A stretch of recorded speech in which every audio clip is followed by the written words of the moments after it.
Vaya Montaraces, buenas noches. Encendemos nuestra hoguera virtual, releyendo a Tolkien con el amigo Gonzalo. El concilio de Elrond. Madre mía, el concilio de Elrond. Ya sé que a veces me repito, pero hay que tener una cosa clara.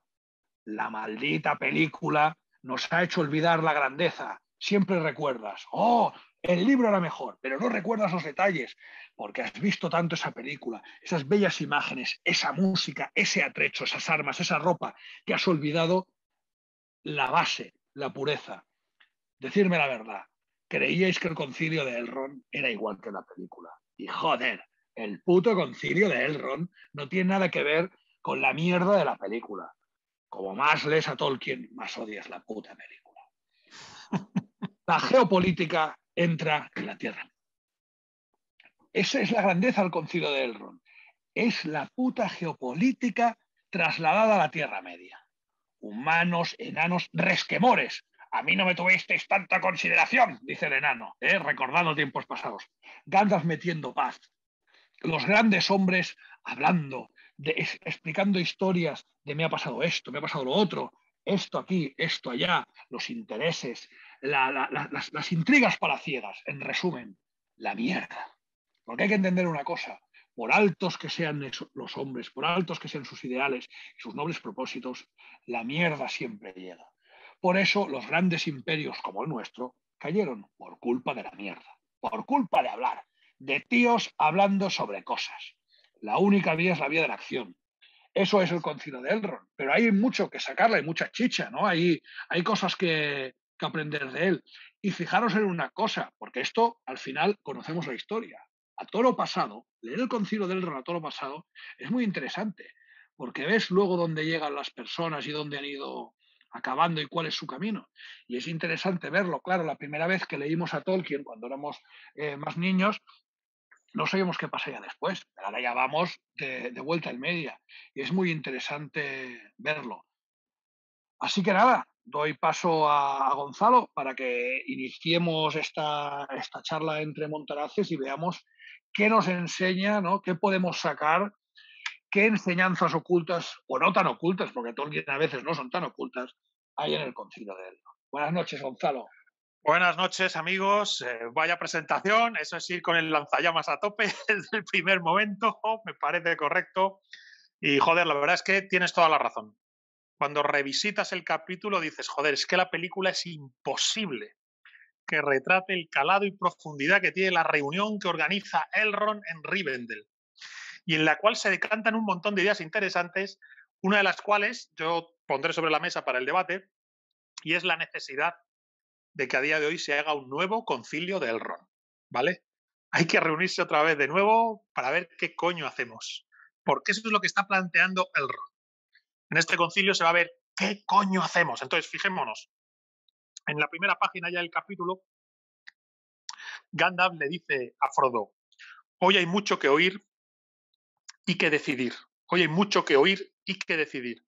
No es una reunión cualquiera.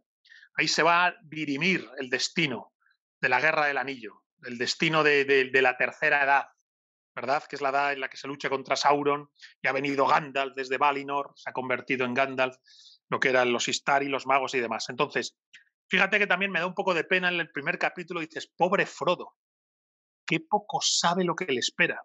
Porque dice aquí Tolkien, para Frodo, la peligrosa huida, los rumores de que la oscuridad estaba creciendo en el mundo exterior le parecían ahora meros recuerdos de un sueño agitado, pero las caras que se volvieron hacia ellos a la entrada de la sala eran graves. Frodo cree que su prueba ha terminado. Al empezar este capítulo, démonos cuenta, Frodo cree que su aventura y su misión ya la ha cumplido. La misión de Frodo está cumplida, he traído el anillo a Rivendell, cree que va a poder volver a la comarca. No sabe que cuando termina el capítulo se va a meter en el mayor embolado que nadie estuvo nunca metido en la historia de la Tierra Media. Solo ya esa idea es para tenerla presente. El pobre Frodo arranca el capítulo creyendo que, bueno, lo peor ya ha pasado. Y sin embargo no ha hecho más que empezar. Entonces, ¿qué es lo que nos encontramos aquí? Bueno, pues que convocados por Elrond, pero también por la propia Providencia, se han ido reuniendo en Rivendell representantes fundamentales de los pueblos de la Tierra Media. y todos ellos con una sombra de sospecha, con la sombra de que la oscuridad ha vuelto, de que los temores del nigromante que se habían mencionado en el Hobbit no eran temores que pudieran dejarse de lado, fueran baladíes. Detrás de ellos había una sombra más oscura. Así los enanos hablan de Moria y de Khazad-dûm y de que algo ha aparecido, que ha ocurrido allí, algo oscuro ha sido desenterrado, cavaron muy hondo. Entonces, una primera idea interesante es que los que van llegando a este concilio, todos ellos van llegando con la sensación de que algo de sombra, de peligro se cierne sobre ellos. Entonces hay un momento, voy a ir leyendo algunos fragmentos que nos van ayudando a seguir estas ideas, porque los primeros que hablan son los enanos. Los enanos temen por lo que pueda haber pasado en Moria, Khazad-dûm, cavaron muy hondo, se está anunciando el Balrog, que después aparecerá. La idea de algo que se robó, aparecen ahí algunas ideas interesantes que remiten al Hobbit, pero fijaos, dice así: para este propósito habéis sido llamados.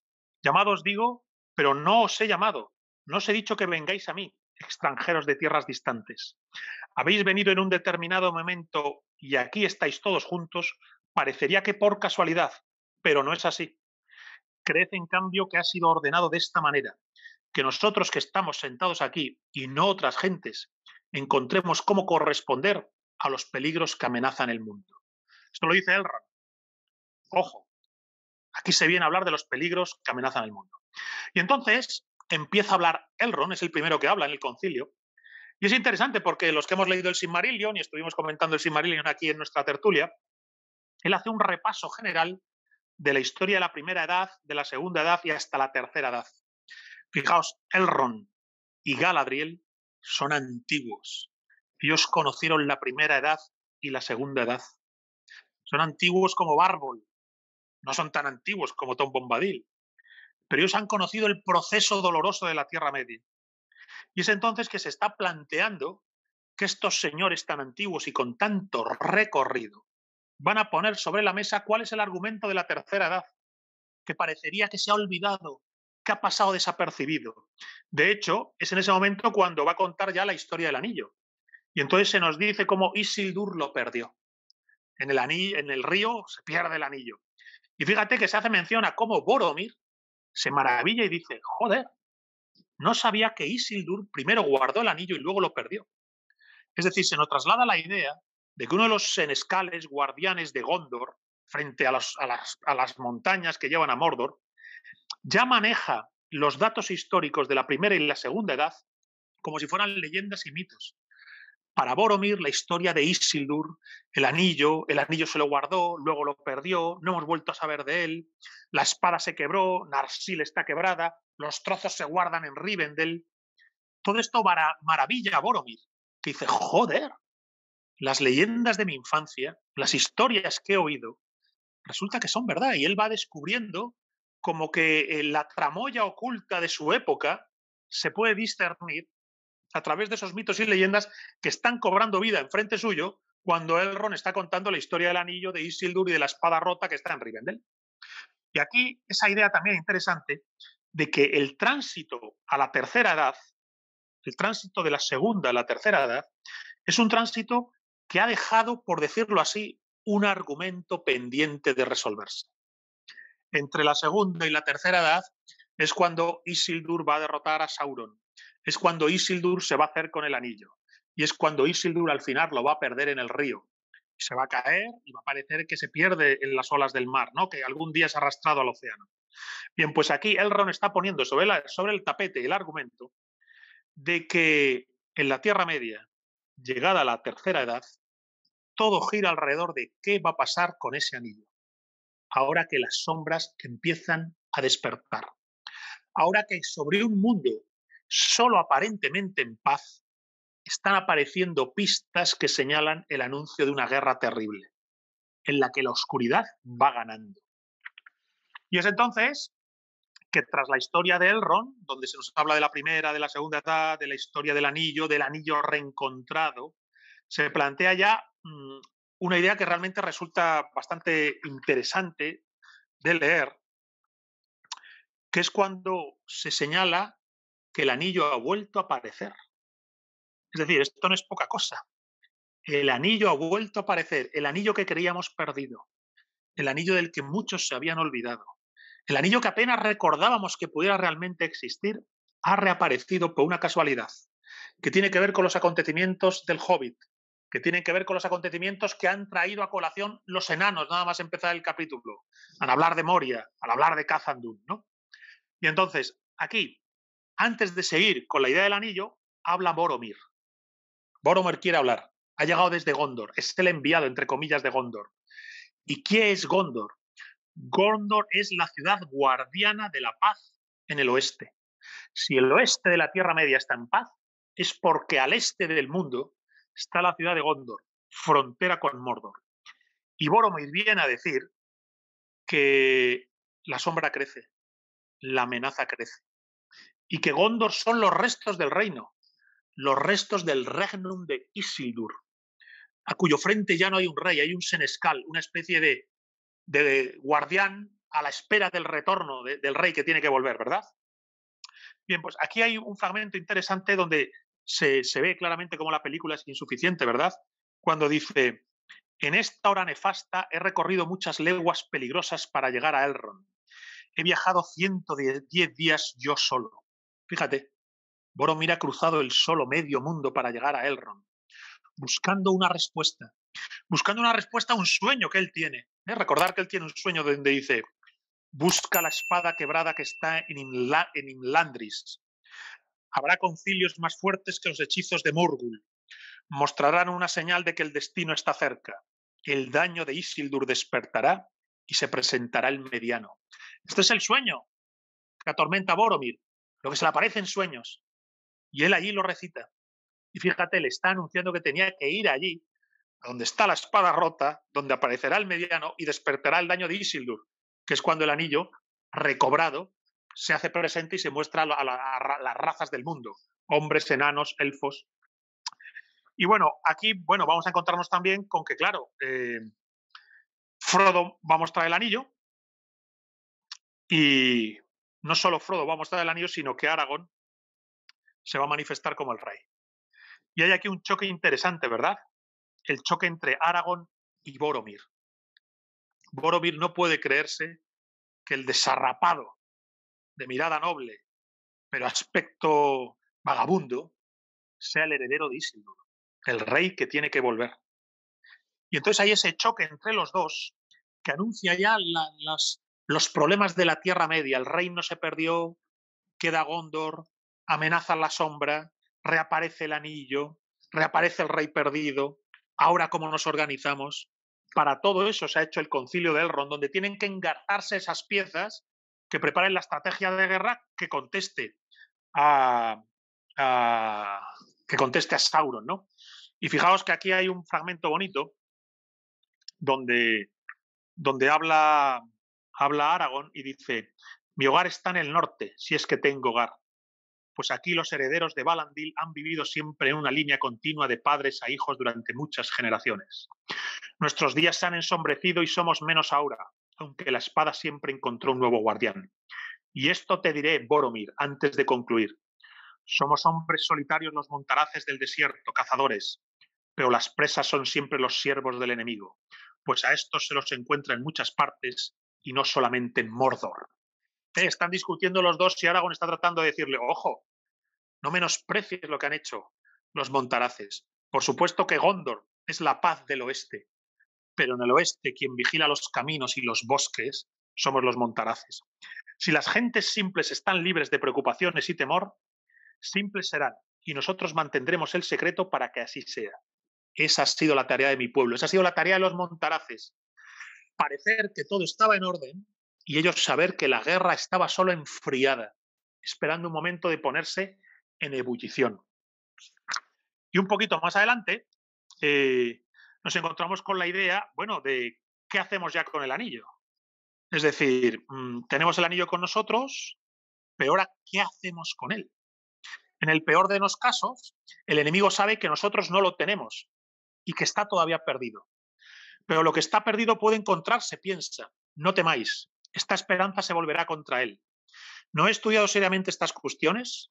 Cayó en las aguas del Anduin el Grande, y hace tiempo, mientras Sauron dormía, fue río abajo hacia el mar, que se quede allí hasta el fin. Quien habla así es Saruman, que se quede allí hasta el fin. Saruman sospecha y sabe que el anillo ha vuelto, pero en la anterior reunión que tuvieron con él, habló engañosamente. Quiso hacerles ver que el anillo podían olvidarse. Sin embargo, Saruman ya está moviendo sus hilos.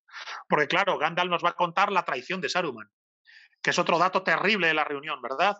Las sombras avanzan sobre Gondor, ha aparecido Aragorn, ha aparecido el anillo y Saruman nos ha traicionado. ¡Joder! Claro, a partir de aquí es cuando va a llegar, yo creo, la parte más interesante del capítulo, que es cuando, contando la historia de Isildur, la historia del anillo, se plantean qué hacemos con él. ¿Podemos usarlo? ¿No podemos usarlo? ¿Lo tiramos al mar? ¿Se lo entregamos a Tom Bombadil? Fijaos que hay un momento muy interesante donde se plantea entregarse a Tom Bombadil, ¿lo recordáis? Y fijaos, lo tengo por aquí subrayado, que dice, un momento que lo encuentre, y dice, diría mejor que el anillo no tiene poder sobre él. Tom Bombadil es su propio amo, pero no puede cambiar el anillo mismo, ni quitarle el poder que tiene sobre otros.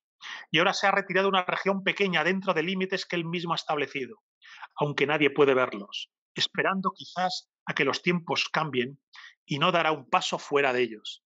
Están planteando cómo esconder el anillo con Tom Bombadil y Gandalf dice, bueno, el anillo no tiene poder sobre Tom Bombadil, pero Tom Bombadil no puede transformar ese anillo en otra cosa. Y él puede estar escondido, puede estar aparte, pero los enemigos, las fuerzas de Sauron, tarde o temprano le encontrarían. Y volviendo al capítulo que comentamos anteriormente, Tom Bombadil, fíjate cómo le define, es su propio amo, es el único que es dueño de sí, no tiene un ego que le sabotea, por eso el anillo no puede hacerle nada. Pero tampoco sirve tirarlo al mar. Recordar que se plantea, no se puede tirar al mar, eso es trasladar el problema a la generación del futuro. Tú no puedes simplemente tirar el anillo al mar porque algún día los mares cambiarán, las tierras se moverán, el anillo volverá. Y aunque hayan pasado 1000 años, si el anillo vuelve, Sauron sigue ahí. Y es entonces cuando, bueno, pues frente a esta situación desesperada, bueno, pues si el anillo no se puede usar, si el anillo no se puede destruir, porque claro, no se puede usar porque se señala explícitamente que quien use el anillo se convertirá en esclavo del anillo. Y si no se convierte en el esclavo del anillo, se convertirá en un nuevo Sauron. Cambiarás un Sauron por otro. Es decir, habrá un nuevo señor oscuro que aparecerá en la Tierra. Y esta es otra razón por la que el anillo tiene que ser destruido. En tanto esté en el mundo será un peligro, incluso para los sabios. El anillo, porque claro, Boromir plantea usarlo, y es cuando dicen, el anillo no puede ser destruido por fuerzas humanas, simplemente golpeándolo con un hacha. No puede ser tirado al mar.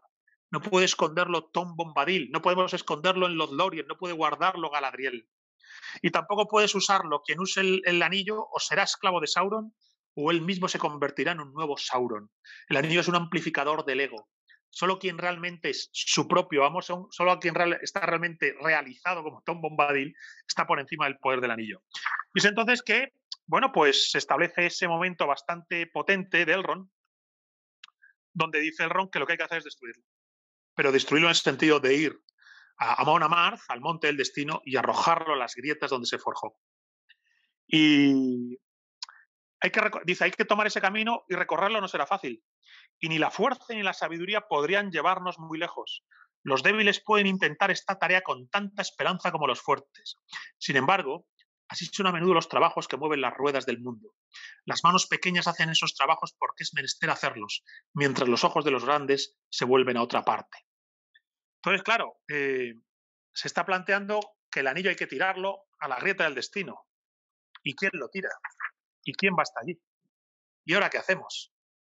Bueno, pues fijaos, cuando os llega ese momento ya de todo el debate, y ya termino y os paso la palabra que me estoy alargando mucho, es cuando hay un momento muy bonito que Frodo se levanta, ¿no? Y dice, ¿se te ocurren algunos nombres? ¿Lo dejamos para después de comer? ¿Quién elige quién lleva el anillo? Nadie respondió. Sonó la campana del mediodía. Nadie habló tampoco ahora. Frodo echó una ojeada a todas las caras, pero no le miraban a él. Todo el concilio bajaba los ojos, como sumido en profundos pensamientos. Sintió que un gran temor lo invadía. como si estuviera esperando una sentencia que ya había previsto hacía tiempo, pero no deseaba oír. Un irresistible deseo de descansar y quedarse a vivir en Rivendell junto a Bilbo le colmó el corazón.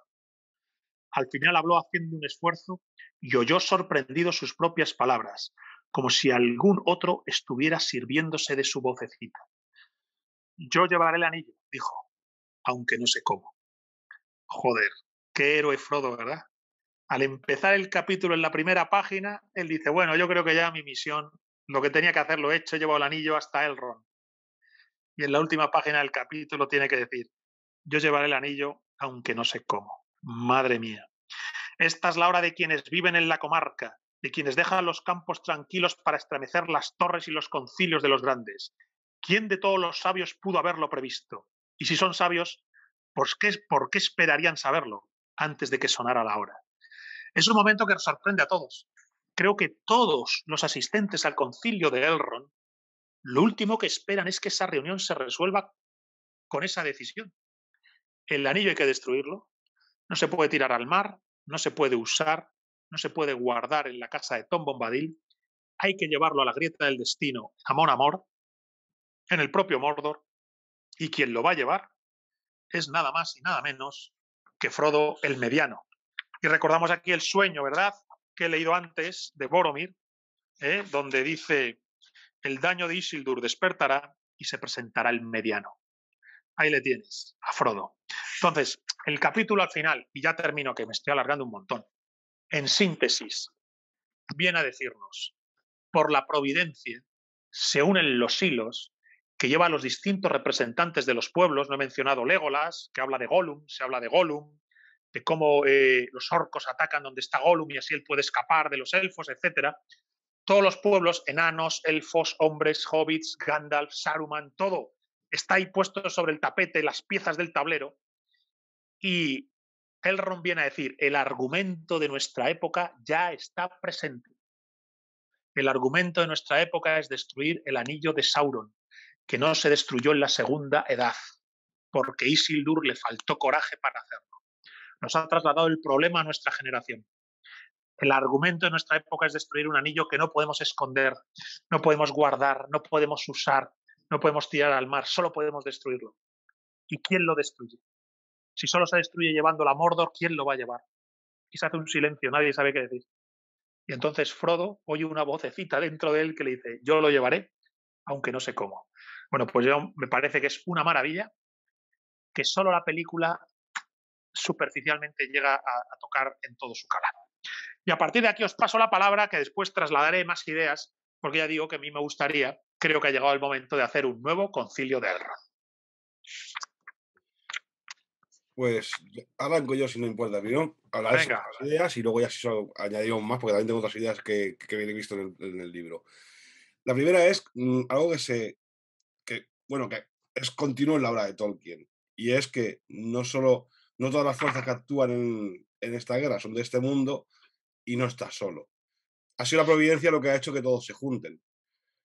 Nadie ha sido llamado, simplemente algo les ha impulsado a ir allí, a ese sitio a hablar del tema. Luego, como bien has comentado, lo del anillo, lo de que el anillo no puede ser mandado ni a Tom Bombadil ni puede ser tirado al mar, porque eso es poner parches, no soluciona el problema. El problema se tiene que atajar ahora. Se ha de buscar la solución ya.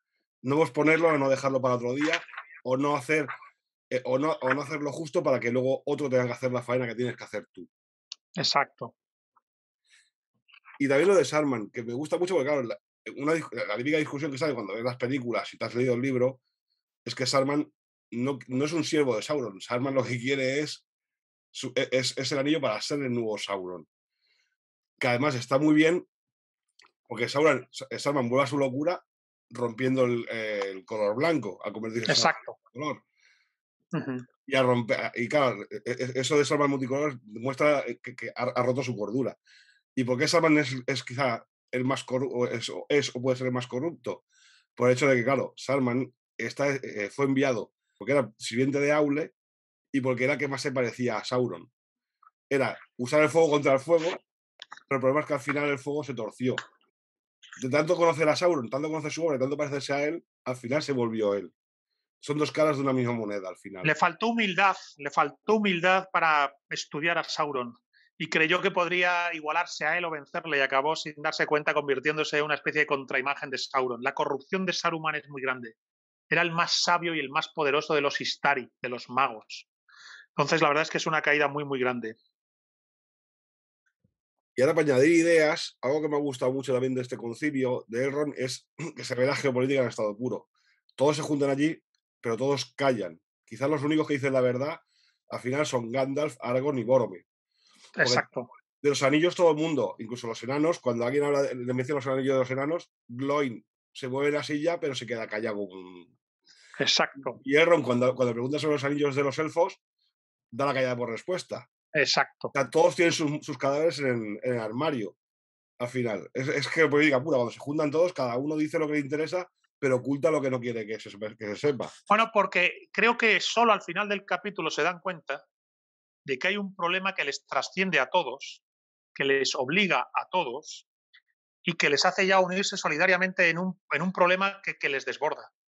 Y es que Elrond les está recordando de verdad que el argumento de su época no es lo que cada uno piense de sí mismo, de su tierra o de su cuota de poder. El argumento de su época es confrontar a Sauron, que ha vuelto, como era de esperar. Porque si el anillo no se destruye, Sauron al final vuelve. Entonces, claro, es aquí donde, frente a la comprensión profunda de qué cosa es el anillo, es cuando Gandalf dice: el enemigo es muy sagaz y mide todas las cosas con precisión según la escala de su propia malicia. Pero la única medida que conoce es el deseo de poder, y así juzga todos los corazones. Dice, por eso no se le ocurrirá nunca que alguien pueda rehusar el poder. Nunca se le ocurrirá que teniendo el anillo queramos destruirlo. Si nos ponemos esa meta, confundiremos todas sus conjeturas. Claro, se toma una decisión que, claro, Sauron no puede ni concebir. Él dice, el anillo, si aparece de algún modo, volverá a mí, porque alguien querrá usarlo, y quien quiera usarlo sin darse cuenta será mi esclavo. Entonces él tiene la tranquilidad de que el anillo no va a ser destruido. Lo último que espera es que alguien vaya a la montaña del destino a destruirlo. Entonces, esa es la jugada que se diseña en el concilio de Elrond, engañar a Sauron.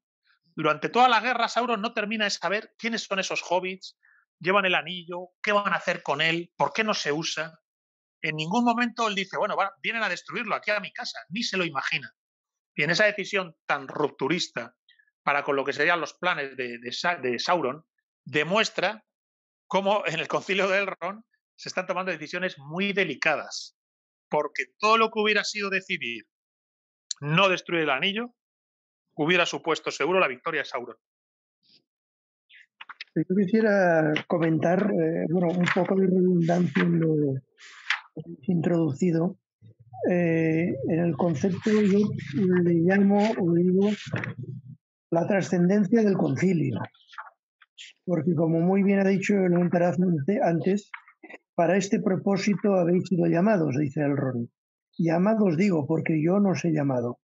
Habéis venido a un determinado momento y aquí estáis todos juntos. Parecería que por casualidad, pero no es así.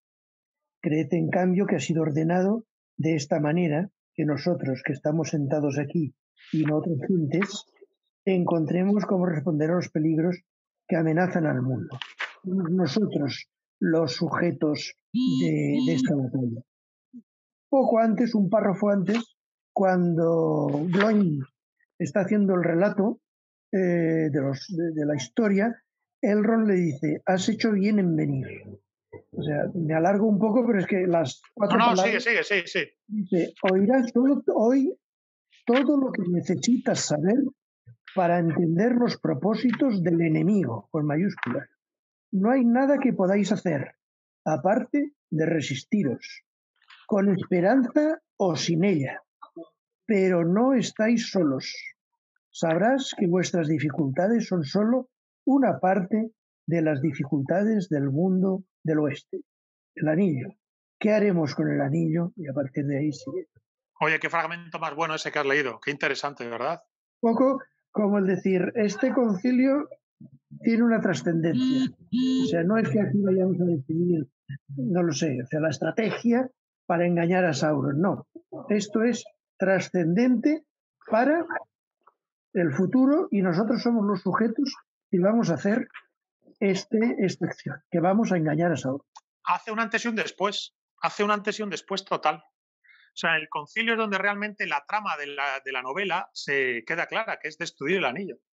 Hasta ese momento han ido a Rivendell, se anuncia la sombra, se anuncia el peligro, pero es ahí donde dicen, al menos nadie puede decir qué pasará si tomamos este camino o el otro. Pero ahora creo saber ya qué camino tendríamos que tomar. Dice, el occidental parece el más fácil, se refiere a irse al mar, ¿no? Al occidente, al mar de Valinor. Por lo tanto, hay que evitarlo. Lo vigilarán. Los elfos han huido a menudo por ese camino. Ahora, en circunstancias extremas, hemos de elegir un camino difícil, un camino imprevisto. Esa es nuestra esperanza si hay esperanza. Ir hacia el peligro, ir hacia Mordor. Tenemos que echar el anillo al fuego. ¡Joder! Después de haber hablado todos, se va ya decantando el qué hacer con el marrón que tiene. Joder, ¿qué hacemos con este marrón? Mientras el anillo no se ha destruido, Sauron siempre vuelve. Solo puedes bloquear a Sauron si le destruyes su anillo. Y si no destruyes el anillo, volverá. Porque como hemos dicho antes, y se explica varias veces en el texto, no, si lo tiras al mar, bueno, dice, y aquellos que habitan más allá del mar no lo recibirán. Para mal o para bien, pertenece a la Tierra Media. El problema tenemos que resolverlo nosotros, los que vivimos aún aquí. Llevarlo al mar es simplemente posponer el problema. Entonces, creo que en el Concilio de Elrond se dan unas claves fundamentales para la novela. Y es, los pueblos tienen que unirse.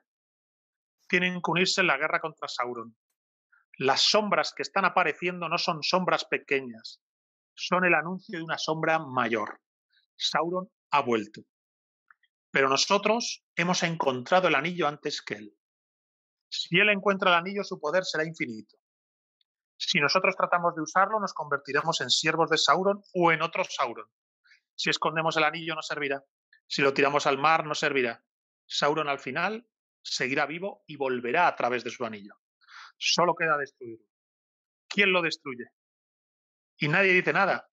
Porque recordar que el capítulo, en un momento dado, cuando ya se ha decidido que hay que destruirlo, dice, pero dime, ¿a quién te refieres cuando dices ellos? A los mensajeros que llevarán el anillo. ¿Y quiénes serán? ¿Quiénes serán los que llevarán? Nadie lo sabe. Nadie ha ido allí ese día pensando que va a salir con un anillo que debe ser destruido en las montañas de Mordor. Pero el último que piensa que va a salir de allí cargando el anillo hasta Mordor es el pobre Frodo. Entonces, hay una grandeza en todo este proceso realmente maravillosa. Pero más cosas, venga, más comentarios, señor Cangrejo, dinos algo. Hay un tema que me gustaría destacar, y es, fijaros en el momento en el cual dice Elrond, hagamos lo más loco, hagamos lo más descabellado, vayamos al monte del destino. Porque fijaros que todo indicaba a, vamos a las tierras impedecederas, echémonos al mar, acordaros del mapa de la Tierra Media, vayamos al... O sea, a nadie se le ocurre ir a la boca del lobo, a nadie se le ocurre ir a la guarida del lobo. Hay un momento en el cual todas las opciones son irse lejos, no vas a ir donde está el peligro. Pero Elrond ya lo sabe. Fijaros en una cosa, ¿no creéis que Elrond hace el concilio para convencer a los demás, pero las cartas estaban echadas? Es posible, es posible. Matices que lo parece, porque dice, no, vamos a decir esto y lo otro. Elrond parece que tenía muy claro que el mediano sería el que llevaba el anillo y que esto iría así y esto iría así. Y solo quería convencer a los demás. Y es interesante lo de la geopolítica, lo que ha comentado Fat Montaraz, que vamos a decir una cosa. O sea, los elfos escurren el bulto con los anillos élficos, bueno, son para curar y el mal y el bien y tal. Bien que luego, cuando las ven mal dadas, se lo dan a Gandalf. Y luego, claro, el otro son los enanos. Bueno, no sé, es que cavamos y el anillo se ha perdido y vino un perro y lo mordió y se lo habrá tragado, ¿no? O sea, todos son unas excusas brutales. ¿Sabéis también por qué un poco? Para así tener la excusa de decir, pero mira los humanos, que son unos pringados, estos tíos, que sí que se corrompieron y mira cómo está la cosa. Y luego hay una cosa muy interesante que es el ego de Gondor. Gondor, todos vivís tranquilos por Gondor. porque Gondor esto, porque Gondor lo otro, y porque Sí que es Gondor así, aquí, es verdad que es así, es muy así, es verdad, claro. Claro, pero ¿por qué? Porque el reino de Arnor, Angmar, está tomado por el...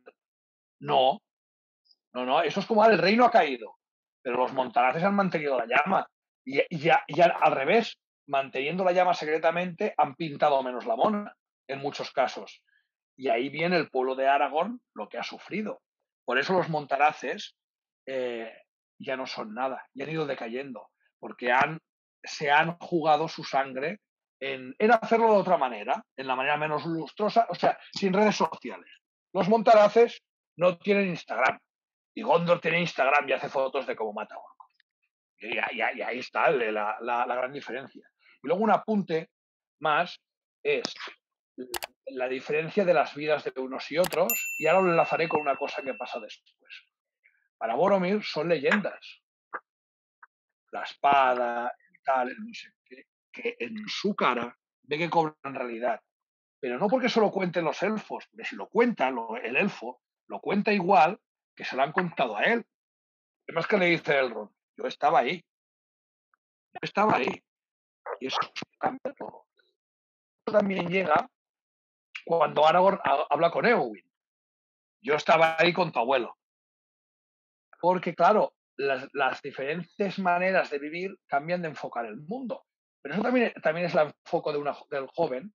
Joven de 20 años ve el mundo mucho más rápido que un hombre de 80. Pues imagínate cómo ve el mundo un hombre de 300 años, como vive Aragorn, un hombre como Adriel o Elrond, que llevan aquí desde la primera edad. Las diferencias de concepción de tiempos y los tiempos son brutales, ¿no? Por eso también el hombre, ¿no? Que es ese, ¿no? Ese regalo que tiene desde la creación de No Ser Eterno, porque es Be Quick or Be Dead, como Iron Maiden, ¿no? El que tiene que darse prisa y vivir a tope. El elfo puede pasarse 3 años tocando el arpa y mariposeando en los Lorien. Y luego tengamos una cosa que aquí los elfos no explican. ¿Por qué tienen estos reinos tan molones donde tocas el arpa encima de un árbol, todos tan bellos y leen poemas y su puta madre? Los anillos. Los anillos. Porque como pueblo egoísta que son, porque para mí los elfos, lo he dicho varias veces, son la aristocracia. Es lo que debería ser la aristocracia convertida a burgueses decadentes, lo que acaban haciendo orgías con menores de edad en Roma y en Grecia. O financiando basura actualmente. Los elfos deberían ser la aristocracia, pero no lo son. Son unos perros egoístas que han usado el poder del anillo para vivir de puta madre y no para hacer el bien. Y esa es la verdad. Por eso Rivendell está escondido y tan molón por el anillo. Por eso los Lorien está tan molón escondido por el anillo. Pero aquí aún no han revelado sus cartas y no tienen huevos a decirlo. Es como cuando...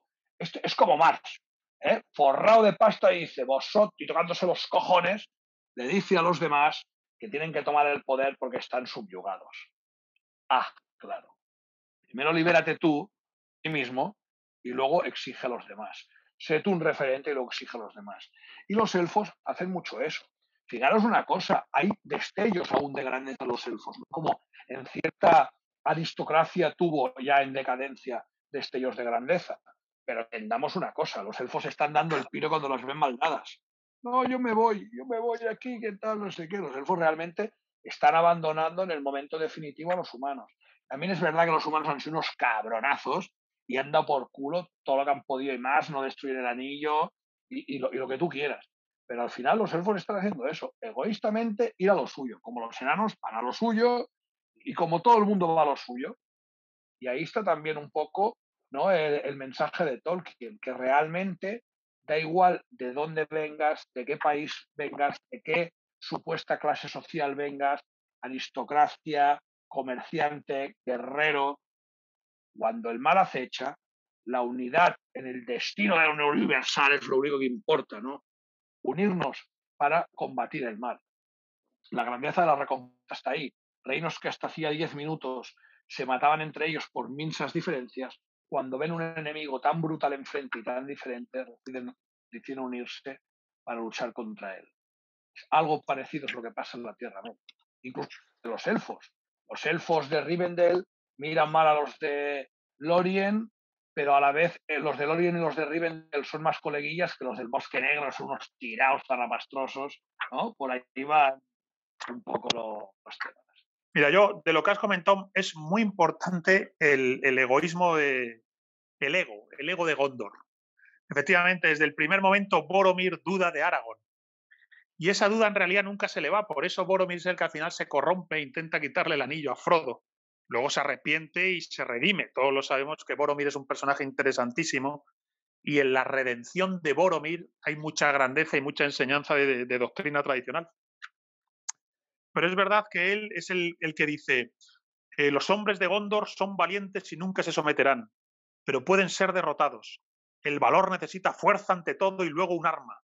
Que el anillo sea nuestra arma. Si tiene tanto poder como pensáis, tomadlo y marchar a la victoria. No solo duda de Aragorn, porque duda de Aragorn, y el propio Aragorn se lo dice, no me extraña que dudes de mí. Has visto esculturas de Isildur en Gondor, has visto esculturas de los reyes, y me ves a mí como un zarapastroso, pero los montaraces hemos hecho nuestro papel en la paz de la Tierra Media. Y entonces es cuando, bueno, pues Boromir dice: usemos el anillo. Que entonces es cuando le tiene que contestar Elrond y le dice: no podemos utilizar el anillo. Esto lo sabemos ahora demasiado bien. Le pertenece a Sauron, pues él lo hizo solo y es completamente maléfico. La fuerza del anillo Boromir es demasiado grande para que alguien lo maneje a voluntad, salvo aquellos que ya tienen un gran poder propio. Pero para ellos se encierra un peligro todavía más mortal. Basta desear el anillo para que el corazón se corrompa. Si cualquiera de los sabios derrocara con la ayuda del anillo al señor de Mordor, empleando las mismas artes que él, terminaría instalándose en el trono de Sauron y un nuevo señor oscuro aparecería en la Tierra Media. Fijaos qué buena descripción del problemón que tienen con el jodido anillo, ¿verdad? Y luego también lo que tú señalabas, cómo ellos toman la decisión, bueno, pues ir a la boca del lobo. La decisión más desesperada es en realidad la más razonable. Lo he dicho yo antes. Si en el concilio de Elrond hubieran decidido cualquier otra cosa que no fuera intentar destruir el anillo y arrojarlo al fuego de Mordor, la guerra la gana Sauron, ¿os dais cuenta? Está claro que la guerra la iba a ganar Sauron. Luego también se me ha olvidado comentar el detalle de que comentan a Gollum, hablan sobre Gollum y el papel que puede tener en toda esta partida, porque claro, Gollum ha guardado el anillo durante siglos, en las entrañas de la montaña. El anillo lo ha destruido. Ha llegado a estar presa de Sauron. Luego ha querido perseguir a Gandalf y Aragorn lo ha cazado, y entonces dice Gandalf: no tenemos tiempo de buscarlo otra vez, porque Gollum se ha escapado de los elfos. No tenemos tiempo de buscarlo otra vez. Lo habían dejado a buen recaudo de los elfos, pero un ataque orco permite a Gollum escapar.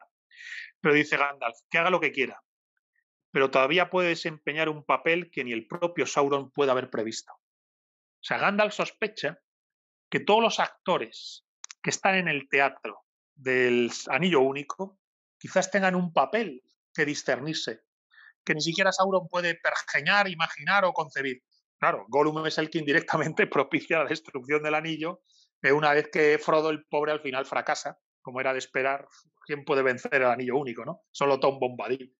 Entonces, bueno, y luego creo que merece la pena leer el bonito poema que lee Bilbo cuando ve que Aragorn y Boromir están ya peleados entre ellos, ¿no? Entonces se levanta Bilbo y dice: no es oro todo lo que reluce, ni toda la gente errante anda perdida. A las raíces profundas no llega la escarcha, el viejo vigoroso no se marchita. De las cenizas subirá un fuego y una luz asomará en las sombras. El descoronado será de nuevo rey, forjará otra vez la espada rota. Claro, le está diciendo a Boromir: no confundas las cosas. El destronado será de nuevo rey, la espada volverá a forjarse. No es oro todo lo que reluce, ni toda la gente errante anda perdida. Claro, los montaraces parecen vagabundos y sin embargo llevan una misión secreta. Saben que Sauron puede volver, tienen que mantener el linaje de Isildur y tienen que vigilar las tierras pacíficas del oeste de los hobbits de las acechanzas de la oscuridad. Es una manera muy bonita de reivindicar qué son los montaraces. Pero venga, más cosas. Ir comentando por ahí. Discrepo de señor Cangrejo y le hago una enmienda a la totalidad de lo que ha dicho. Venga, pues argumentalo. Mira, lo de Boromir, yo no creo que tenga un ego tan grande. Vale que es más fácil corromperse y esto, pero hay que entender a Boromir como un soldado. soldado que va de frente y que no es reflexivo. Él no piensa, él simplemente tiene que actuar. Y claro, él lucha de frente a la frontera, él se enfrenta al enemigo cada día cara a cara en la frontera. Los montaraces hacen un trabajo ingrato, un trabajo invisible que nadie ve y que es un trabajo más de inteligencia y de reflexión y de actuar sin alterar la paz. O sea, son dos visiones del hombre. Si hablásemos de Junger, Boromir sería la segunda etapa, la del soldado, mientras que Aragorn sería el emboscado. Exacto, muy bueno, sí, Son dos correcto. arquetipos Muy diferentes. buena, muy buena. Y entre ellos no se comprenden. O sea, porque Boromir, incluso cuando habla de la guerra, habla de los valientes que son la marca del este, que son los Rohirrim, que le ayudan. Sí. O sea, él no dice que es solo Gondor. Él dice, Rohan manda cada año gente a que muera con nosotros. O sea, en ningún momento se pone solo la medallita a él. Y lo segundo sobre los anillos de poder. Yo no digo que los elfos sean unos egoístas y que usen más los anillos y tal. A ver, ellos usan los anillos sabiamente. Porque si esos anillos hubiesen caído en manos de los humanos, habría pasado lo que pasó con los otros 9. O sea, el problema no es que sea egoísta el elfo para usarlo en Lorien o en Rivendell en su propio bien. Es que cuando usó el humano no lo usó para su propio bien, lo usó solo por poder y por codicia, y eso fue lo que lo hundió en la oscuridad. Los elfos han sido más sabios. Y si los elfos están yendo hacia el oeste, no es por gusto, en parte porque es el plan de Eru. Al fin y al cabo, la Tierra Media es para los hombres. Los elfos eran solo, como dijimos ya en el Silmarillion, las niñeras de los hombres, eran los tutores que les tenían que ayudar en su juventud hasta que estuviesen listos y preparados. Oye, muy bueno el argumento, me ha gustado mucho. Es verdad que los montaraces son un poco los emboscados y Boromir es el soldado. Entonces es verdad que Boromir no entiende exactamente la función de los montaraces. Él tiene la guerra de frente, es una guerra de frente porque Mordor está enfrente suyo. Y claro, resulta que a sus espaldas, ese territorio que Boromir cree que él guarda en paz gracias a su guerra en el este, su frontera, también tiene otros guardianes que hacen una labor más sutil, casi de espionaje, más secreta, más ingrata. Y incluso físicamente, claro, Aragorn lleva el aspecto desarrapado del vagabundo y Boromir lleva casi el aspecto del campeón guerrero, del rey, ¿no?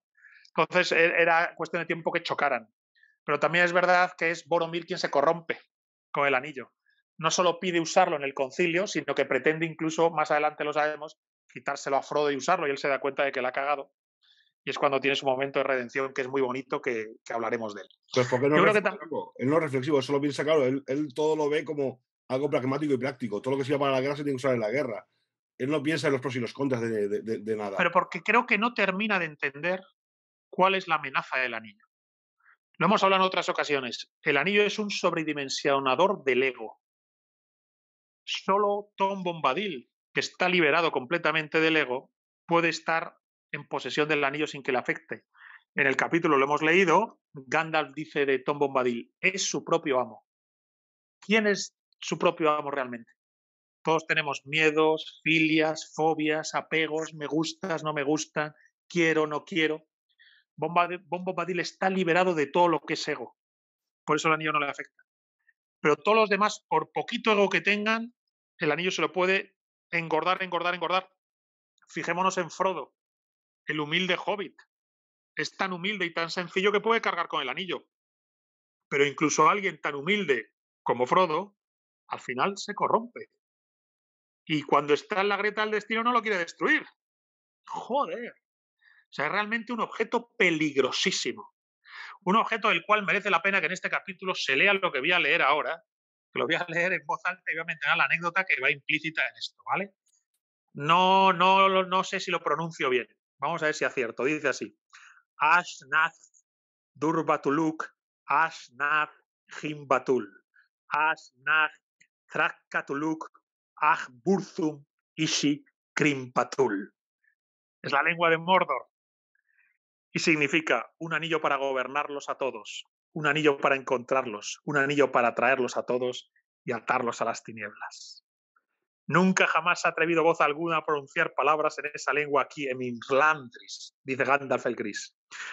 Dijo Elrond mientras la sombra pasaba y todos respiraban otra vez. Después de decir esas palabras, una sombra cae sobre Rivendell. Bueno, la anécdota, seguro que la sabéis, es que el grupo de black metal Burzum, mi banda favorita, bueno, que no es una banda, es un señor, Bar Vikernes, el grupo, el nombre que puso para su proyecto musical, Burzum lo sacó de esta frase, porque Burzum significa literalmente tinieblas en la lengua negra de Mordor. Pues bueno, hasta tal punto, son anécdotas, el Señor de los Anillos coloniza la cultura popular de nuestro tiempo. Y bueno, pues hubo un cambio asombroso en la voz del mago. De pronto amenazadora, poderosa, dura como piedra. Pareció que una sombra pasaba sobre el sol del mediodía y el pórtico se oscureció un momento. Todos se estremecieron y los elfos se taparon los oídos. Joder, la lengua de Mordor, ¿qué efecto tiene? La hostia. Bueno, yo creo que puedo trasladar ahora una idea, si os parece, después de las distintas que hemos puesto sobre la mesa, que es la siguiente. A ver, es un poco, bueno, especulación mía. He dicho un nuevo concilio de Elrond. Mirad, cuando Tolkien escribe esta obra, él en el concilio de Elrond da las claves de cuál es el argumento de su tiempo. Destruir el anillo. Sabemos que el anillo se destruye. Aquello que es planeado por Elrond, llevar el anillo hasta la grieta del destino, consigue llevarse a buen fin. Vale. Pero esta es la novela. Asumamos que en realidad lo que ocurrió es que el anillo no fue destruido. Vivimos en la Edad Oscura, en la Edad de Mordor. No vivimos en una época de luz donde Sauron ya no pueda volver porque su anillo fue destruido. Muy al contrario, vivimos en un mundo dirigido por Sauron. La profecía de Tolkien no se cumplió. No hubo un corazón sencillo capaz de llevar el anillo único a la grieta del destino. Y ahora estamos en el reino de la oscuridad. Por eso digo que hay que hacer un nuevo concilio de Elrond, porque creo que las tornas han cambiado. Y yo lo veo así, mirad. Cuando se produce el concilio de Elrond, todos los que llegan allí llegan con la sospecha de que algo terriblemente oscuro y amenazante se cierne sobre ellos. Y hasta tal punto es así que Elrond les dice: Sauron ha vuelto, el que llamábamos el nigromante es el señor oscuro, su anillo ha reaparecido y estamos en guerra. Bien, pues ahora es al revés. Creo que podríamos reunirnos en un nuevo concilio de Elrond y decir: la oscuridad vence, todo lo que nos rodea es oscuridad, pero nos encontramos aquí porque hay pistas de luz. Lo que ahora se ven son pequeños chispazos de luz en la tiniebla, no sombras en un mundo aparentemente en paz, como ocurre cuando arranca la novela del Señor de los Anillos. No estamos en un mundo en paz desde el punto de vista espiritual, estamos en el reino del anticristo. Bien, pues en este reino del anticristo, al hacer el nuevo concilio de Elrond, lo que nos encontramos es que lo que hay son anuncios de luz. Hay algo que nos hace pensar que quizás podamos dar la vuelta a la tortilla y confrontar al reino oscuro. Y aquí también me gusta pensar que el anillo único, el que llamamos anillo de Sauron, como lo ha creado un demonio, no es sino la contraimagen de algo superior que está en los cielos. Sabéis que el demonio solo puede hacer contraimagen de lo elevado. Entonces, igual que existe el anillo de Sauron, habría que pensar que el anillo de Sauron no es más que la copia contrahecha y en sombra del anillo supremo. Igual que hay un anillo que engorda el ego, hay un anillo que te ayuda a disipar el ego. Igual que hay un anillo que si te lo pones quedas enganchado al mal y tu ego se dispara, existe un anillo que si te lo pones, tu ego desaparece. Y el anillo oscuro pone atarlos a todos a las tinieblas. Bien, pues en el anillo supremo, el anillo divino, el anillo que es la luz, del cual el anillo de Sauron es sombra, en ese anillo de luz, que es el que ahora habría que forjar o descubrir en el nuevo concilio de Elrond, lo que pone dentro es: yo y el Padre somos uno, la fase fundamental de Cristo para hablar de sí mismo. Yo y el Padre somos uno. Y esta es la reflexión que tengo respecto del nuevo concilio de Elrond que hay que hacer, porque el anillo ha de volver a forjarse. Hay que volver a poner el anillo de luz en el mundo. Hay pistas que nos invitan a hacerlo. Y ya sabemos cuál es el mensaje de ese anillo. Yo y el Padre somos uno. Ahora es complicado hablar después de esto. Bien. Mientras lo decías, yo iba pensando, yo sé cuál es el anillo. Es el Sagrado Corazón de Jesús. El día que reine, en la oscuridad se acaba. El tema es que la gente lo entienda así. No, pero fíjate, sí, has dicho el Sagrado Corazón de Jesús y yo te he dicho, yo y el Padre somos uno. Fíjate, esa es la frase por la cual los fariseos le quieren matar. Recordar que le quieren matar por haber dicho eso. Sus enemigos no son los romanos, ni los pecadores. De hecho, él habla bien de los pecadores, de quien nunca habla bien es de los fariseos. Son los fariseos los que le crucifican o propician su crucifixión por haber dicho yo y el Padre somos uno. En un anillo que lo que hace es engordar el ego, hay otro anillo que debilita el ego. El anillo de Sauron no es más que la contraimagen demoníaca que hace lo demoníaco de la luz. Entonces, ahora que estamos en un mundo oscuro y hay pistas que anuncian el regreso del espíritu, recordemos que hay un anillo superior, anterior y más poderoso que nada que pueda hacer Sauron. Es el anillo divino, celestial, como queramos llamarlo, el anillo supremo. Y sabemos lo que pone en ese anillo. Igual que en uno pone atarlos a todos en las tinieblas, el otro pone una simple frase: yo y el Padre somos uno. Esa es la frase por la cual los fariseos le mataron. Esa es la frase que odian los fariseos. Los fariseos simbólicamente sabemos de lo que están hablando, ¿verdad? Bien, pues nosotros tenemos que ser los que forjemos el anillo, vivamos el nuevo anillo y vayamos por la vida diciendo: somos leales a quien es capaz de decir yo y el Padre somos uno. Hay una idea que va relacionada con lo que has comentado, con lo que acabas de comentar, que es lo del anillo, que el anillo es un cinismo brutal. Claro, el anillo del Señor Oscuro, te imaginas que tiene que ser de oro reluciente y que tiene que ser algo ostentoso, igual que el resto de anillos. Y bien al contrario, el anillo es simple, el anillo tiene una falsa humildad, como si no fuese nada importante, el anillo único, a diferencia del resto que son todos anillos ostentosos y anillos grandiosos. Con joyas, exacto, sí. Claro. Y este tiene la falsa humildad esa, ¿no? Intentando imitar el tono de burla a la bondad, fíjese en un anillo humilde, cuando no es. Y luego otra idea que me ha gustado también mucho, que no hemos comentado, es antes de Frodo se ofrece otra persona. Y lo voy a leer porque es que es precioso. Cuando Bilbo dice: muy bien, señor Elrond, no digas más. El propósito del discurso es bastante claro. Entonces, Bilbo, el hobbit tonto, comenzó este asunto y será mejor que Bilbo lo termine. O que termine el mismo. Yo estaba muy cómodo aquí, ocupando en mi obra. Si quieres saberlo, en estos días estaba escribiendo la conclusión.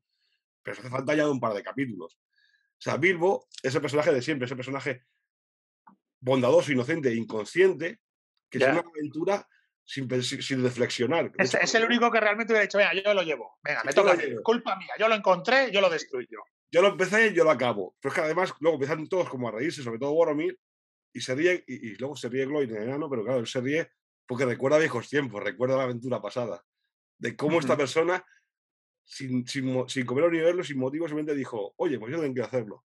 Y luego está el otro arquetipo, que es la persona inocente pero reflexiva, que es Frodo, que es: lo haré yo, pero no sé cómo. Que es como se contraponen las dos imágenes de la... Pobre Frodo, pobre Frodo. Bueno, claro, luego irá Sam, etcétera, se junta la comunidad del anillo, etcétera, es todo tan bonito.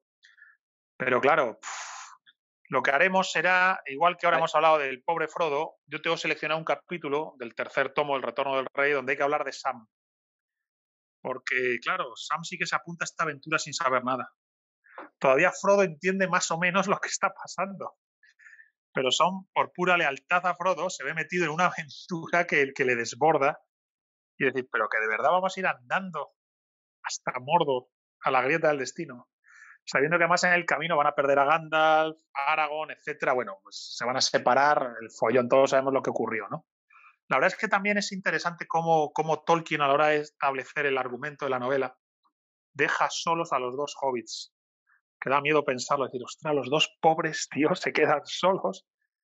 Parece imposible que lo puedan conseguir, ¿no? Y bueno, pues en parte quizás por ser dos humildes hobbits son los que lo consiguen, ¿no? No cualquiera podía cargar con ese anillo. Dime.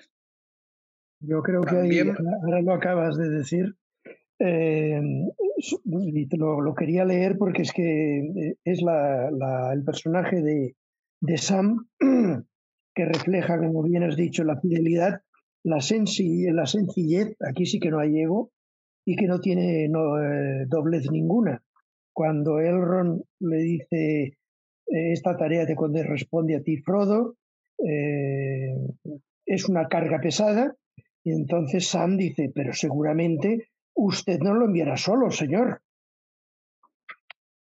Y dice: no, por cierto, tú lo acompañarás Y entonces Sam se sentó, enrojeciendo y murmurando: en bonito enredo nos hemos metido, señor Frodo. Moviendo la cabeza. Esto es. Aquí solo hay fidelidad y compromiso. Bonito enredo nos hemos metido diciendo, joder, vaya follón. Bueno, y veamos una cosa. Bilbo es el... Oye, sujétame el cubata que yo lo hago. Pero literalmente, ¿eh? O sea, oye, sujétame el cubata que hay que ir a destruir tu anillito, no te preocupes, hermano, que ya está todo hecho. 100% Y Frodo o sea, Bilbo es typical Spanish. Y luego está Frodo, que es casi typical Spanish, que es el, joder, loco, ¿en qué barro nos hemos metido? Venga, para adelante, con un par de huevos. Pero es así, o sea, es literalmente arquetípicos de meme. O sea, arquetípicos de meme, porque en verdad el siguiente del meme, que era la antigua viñeta, la viñeta cómica, también hay gran verdad. Y ahí lo tienes. Sujétame el cubata que destruye el anillo. Y el otro, lo hago yo, pero no sé cómo. Vaya vaina nos hemos metido, loco. Y Sam es como, hermano, yo me vengo. No, Sam es más el de que te vas de fiesta y no me invitas. Sí, también va un poco en esa dirección. Y bueno, yo creo que, bueno, hemos tratado casi todos los temas. Yo he planteado ese argumento de nuevo concilio de Elrond. La próxima vez que vaya a Barcelona hay que hacerlo, chicos, ¿vale? Hay que reunirse y preparar el nuevo concilio de Elrond. Y la idea de cómo Saruman, lo he mencionado antes, Saruman les quiere hacer creer que el anillo no va a volver, que está en el mar, cuando posiblemente ya Saruman tiene en mente localizarlo, lo está codiciando. Y aquí es donde, bueno, dejarme que este fragmento antes no lo he leído, donde hablando de tirarlo al mar, alguien dice, estaría seguro en el mar, y dice Gandalf, no es seguro para siempre. Hay muchas cosas en las aguas profundas, y los mares y las tierras pueden cambiar. Y nuestra tarea aquí no es pensar en una estación o en unas pocas generaciones de hombres, o en una época pasajera del mundo. Tenemos que buscar un fin definitivo a esta amenaza, aunque no esperemos encontrarlo. Entonces, volviendo a lo que hemos hablado a lo largo de esta conversación, el capítulo del concilio de Elrond es fundamental. Es la bisagra entre el planteamiento de la novela y el argumento propiamente dicho de la novela. La novela arranca en su argumento a través de lo que ocurre en ese concilio y en cómo se toma esa decisión aparentemente tan descabellada, que es destruir el anillo allá donde se forjó. Hacer lo que Sauron no puede esperar que se vaya a hacer. Que alguien poseyendo el anillo no se deje corromper por él y lo quiera destruir. Y claro, a partir de ahí empieza pues el Vía Crucis de Frodo. El pobre Frodo que se enfrenta a ese Vía Crucis. Hablaremos de Frodo en el capítulo. Buscaremos el capítulo donde Frodo, bueno, pues se le ve la herida que tiene al final del tercer tomo. Y bueno, pues yo creo que por ahora, hasta aquí, hemos sacado bastante chicha de este concilio de Elrond en Rivendell. Te voy a añadir algo que está muy en boga en la actualidad, que es del concilio, es casi un meme, que es el de ¿qué dicen los expertos? ¿Qué dice Saruman de esto? Que está el típico listo preguntando a ver qué dice Saruman de esto, hasta que luego se entera de la traición. Claro, ¿qué dicen los expertos? ¿Qué dice Saruman? No, pues Saruman nos traicionó. Saruman dijo, no lo busquéis, el anillo no volverá, vamos a estar observando, cuando él ya en su cálculo interior estaba buscando el anillo. ¿Qué dicen los expertos? Bien, pues lo que hay que hacer es, ¿qué dice la sabiduría? Mejor dicho, ¿qué dice el bien contra el mal? El argumento teológico que subyace a toda la historia de la humanidad. ¿Qué dice el bien contra el mal? Bueno, pues el bien dice yo y el Padre somos uno, y el anillo dice solo soy yo y yo quiero a los demás en mi tiniebla. Por eso digo que necesitamos un nuevo concilio, chicos. La sombra ganó, el anillo no fue destruido. Pero ahora lo que hay es atisbos de luz, no de oscuridad. Y los atisbos de luz nos recuerdan que hay un anillo supremo, anterior a todos, del cual el anillo de Sauron no es más que una copia vana y degradada. Bueno, Montaraces, nos acercamos al viaje al fin de la medianoche. Hay que tener una cosa clara. La geopolítica es una mierda en la Tierra Media, como lo es aquí. Los concilios, cuando están guiados por el bien, son útiles. Cuando el mal va reinando y va teniendo sus palabras, solo hacen que enmerdar la troca para los buenos hombres. Eso hemos aprendido esta noche, más muchas otras cosas. Y aparte ha habido también, digámosle, discusión. Siempre está bien no estar de acuerdo en todo y irnos sumando las cosas de los demás, sino los distintos puntos de vista entre una cosa y otra. Lo que sí que tenemos claro todos es que los expertos no tienen ni puta idea. Da igual de dónde vengan, da igual de lo que sean expertos de qué. No son más que unos putos pringados. Y que, señores y señoras, menos expertos y más hacer caso a vuestra abuela, que de la abuela siempre sabe de todo. ¿Lo que quiere decir traducido en el mundo de Tolkien? Menos Saruman y más hobbits. Muy buenas noches.